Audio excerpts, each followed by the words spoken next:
kuko ipanya, inkwavu n'utunyamaswa dutunzwe n'ibintu bimwe, n'ukwahira. Amatungo nk'ipanya zifatwa nk'imbeba za kizungu zizwi nka kobaye mu rurimi rw'igifaransa, koshodende cyangwa sumbirigi, ubusanzwe ziribwa zikaba zinazwiho kongera amaraso mu mubiri w'abaziriye, hamwe n'inkwavu namwe mu matungo magufi ababorozi bavuga ko usanga agirira akamaro abaturage, na cyane ko yororoka mu gihe gito, nyamara ariko abaturage bakavuga ko adakunze gutezwa imbere uko bikwiye n'inzego zishinzwe guteza imbere ubworozi. Kubwa abaturage bagasaba ikigo cy'u Rwanda gishinzwe guteza imbere ubuhinzi n'ubworozi RAB nayo kuyateza imbere, bityo n'ibiryo byayo bijya biboneka ku maguriro y'ibiryo by'amatungo. Bakwiriye gushaka ikintu cyagatunza ziriya ari amatungo, kuko niyo matungo magufi dufite kandi adahenze abantu bibonamo. Inkoko zirya sondori y'ibigori n'iy'umuceri biranaboneka, ariko se ibikenewe kugira ngo zibeho ibyo biryo byazo ntabyo tuzi bibaho. Nk'inkwavu barazahirira ibyatsi, none izuba ryacanye nta naho wayo kujya kwahira, kandi tuzi ko hari uburyo bakoramo ibiryo by'ayo matungo.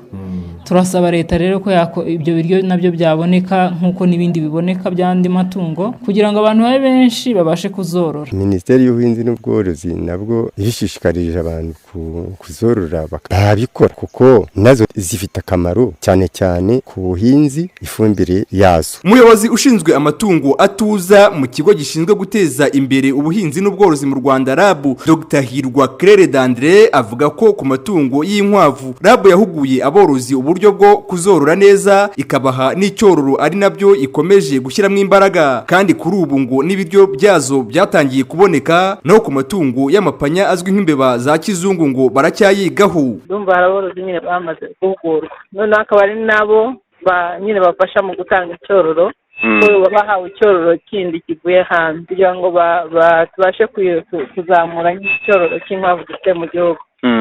Rero ikindi kijyanye ibiryo hari abakora ibiryo babikora by'inkwavu, noneho bimeze nk'uko badukora biriya by'inkoko n'ingurube, hari n'iby'inkwavu birahari. Bivuze ko ku maguriro y'ibiryo by'amatungo agiye ari mu turere hatandukanye byatangiye kujya biboneka. Hari aho byagiye biboneka, ariko ubu ngubu hari n'umworozi w'inkwavu z'urwo ruganda ukora nyine pereti zabo, ariko n'andi maguriro y'ibiryo ashobora kuboneka. Hanyuma kuri ariya dutungo tundi nari mbabwiye ngo twitwe imbeba za kizungu, natwe usanga rimwe na rimwe abantu batunze, mujya mudutekerezaho nka Minisiteri y'Ubuhinzi n'Ubworozi? Natwo turahari hari abantu batworora, ariko urebye turacyabyigaho, ntabwo zo twari twagira igihe cyo kupromotinga, ariko nawe niyo maherezo. Hifashishijwe imbuga za interineti, amatungo ya sumbirigi yavumbuwe mu mwaka w'1530 muri Amerika y'Amajyepfo na ba mukerarugendo bo muri Espanye. Iri rikaba ari itungo rishobora kubyara inshuro 2 cyangwa 4 mu mwaka, aho rishobora kubyara ibyana byibura 6. Na Cypridion Habimana ku bwa Radio